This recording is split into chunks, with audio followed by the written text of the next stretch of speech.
Hello guys, అస్సలం వాలేకుమ్, నమస్కారం. ఈరోజు తెలుగులో మాట్లాడడం వస్తూ ఉంది ఎందుకంటే నా హిందూస్ ఫ్రెండ్స్ కూడా ఉన్నారు చాలామంది నాకు. దాన్ని బట్టి ఈరోజు తెలుగులో మాట్లాడుతున్నాను.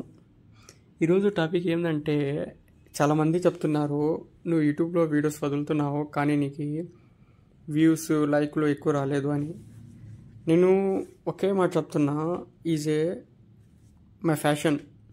ఇది నాది ఫ్యాషను. నేను యూట్యూబ్లో డబ్బులు సంపాదించడం అంత ఇది లేదు నాకు. నార్మల్గా నేను యూట్యూబ్లో నా ప్యాషన్ అది. దానికోసం నేను యూట్యూబ్లో వదులుతున్నాను అంతే. ఇంకోటి, ఈరోజు నేను కంపెనీ పేరు చెప్పకూడదు, ఆడ నేను ఇంటర్వ్యూకి వచ్చున్నాను. నేను ఇప్పుడే బయట వచ్చి వీడియో తీస్తున్నాను.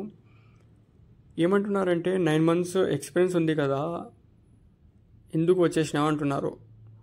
యాజ్ ఏ ఎక్స్పీరియన్స్ క్యాండిడేట్గా పోతే 9 months ఎక్స్పీరియన్స్ ఉంది కదా, ఎందుకు జాబ్ వదిలేసావు 9 monthsలో అంటున్నారు. యాజ్ ఏ ఫ్రెషర్గా అప్లై చేస్తే ఎవరు హైర్ చేయలే.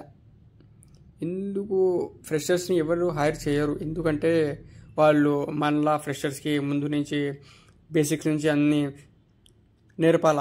కాబట్టి అందరూ ఎక్స్పీరియన్స్ క్యాండిడేట్ని హైర్ చేస్తారు.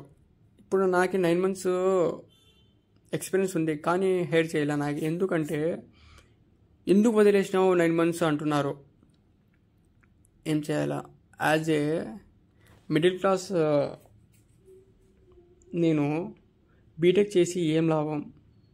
ఇంత డబ్బులు వేస్ట్ బీటెక్ చేస్తే. అర్థం కాలేదు ఏం చేయాలా, ఏమి జీవితంలో అర్థం కాలేదు. ఏం చేయాలో ఏమో. నేను ముందు కంపెనీలో జాబ్ చేసేప్పుడు నాకు ఒక్క రోజులో 2-3 calls వచ్చేవి డైలీ. మా కంపెనీలో నీకు పెట్టుకుంటాము, ఆఫర్ ఇస్తాము, నువ్వు రిజైన్ చేసి వచ్చిన మరుసటి రోజే నీకు ఇస్తాము అని చెప్పేవాళ్ళు. నేను ఆడ రిజైన్ చేసిన తర్వాత వాళ్ళకి ఫోన్ చేస్తే, మెయిల్ పెడితే నథింగ్ రెస్పాండ్. వాళ్ళు అస్సలు రెస్పాండ్ ఇవ్వడం లేదు.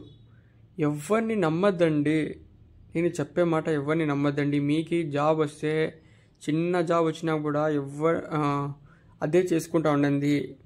నేను మోసపోయినా, మీరు అలాంటి మోసపోద్దండి. నేను ఏమో ఇంకా దీనికన్నా ఎక్కువ డబ్బులు ఇస్తున్నారు కదా అని రిజైన్ చేసేసి మళ్ళీ వాళ్ళకి కాంట్రాక్ట్ అయితే తీసుకోరు, ఎవ్వరు ఫోన్ రెస్పాండ్ కారు. ఇలాంటివి నాకు ఇంకో కంపెనీలో ఆఫర్ వచ్చింది. కంపెనీ పేరు చెప్పకూడదు, నైట్ షిఫ్ట్ అది నా పర్సనల్ ఇష్యూ వల్ల నేను వదిలేసాను. అది నైట్ షిఫ్ట్ నాకు నచ్చలే, మా ఫ్యామిలీ వాళ్ళకి నచ్చలే, దానికోసం వదిలేసిన. ఇప్పుడు యాజ్ ఏ మిడిల్ క్లాస్ ఫ్యామిలీలో ఉండి ఏమైనా ఇది బిజినెస్ ఏమైనా చేసుకుందాము, జాబులు లేవే అంటే బ్యాక్ బోన్ కూడా ఉండాలా. అది కూడా లేదే మాకి. మిడిల్ క్లాస్ అంటే కొంచెమైనా ఉండాలా, కానీ మాకు ఏమీ లేదు. దాన్ని బట్టి ఏం చేయాలా జీవితంలో ఏమీ అర్థం కాలేదు. Full tension. కానీ ఇంటర్వ్యూ పోయినప్పుడు బాగుంటుంది, పోయేటప్పుడు సెలెక్ట్ అయిపోతానేమో అని. కానీ ఆడిపోయిన తర్వాత వాళ్ళు ఇచ్చే క్వశ్చన్లకి మేము ఇచ్చే ఆన్సర్లకి చాలా డిఫరెంట్ ఉంటుంది. ముందులాగా లేదు ఐటీ. సరే, ఈరోజు వీడియో ఇంతతో సమాప్తం. కలుద్దాం రేపు. Bye bye. Thank you for watching.